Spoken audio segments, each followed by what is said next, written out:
According to MADD, Mothers Against Drunk Driving, in 2011, there were over 23,000 alcohol-related crash injuries in California and over 180,000 DUI arrests. Alcohol-impaired motor vehicle crashes cost more than $37 billion annually.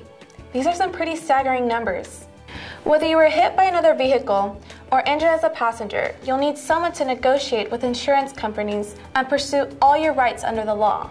Some of these steps include determining whether an irresponsible nightclub, bar, or tavern owner or someone else who served the offending driver alcohol should be held accountable under California's dram shop liquor liability law. Your attorney should work relentlessly to maximize your compensation for serious or catastrophic injuries or the wrongful death of a loved one, even if the at-fault driver was uninsured or underinsured, as is often the case. Your attorney should also get involved on a personal basis with you and your family to document the total physical, financial, and emotional impact of the drunk driving accident in order to build the strongest possible case for maximum compensation through negotiations or at trial. Remember these tips and call us if you need more information. Thanks for watching.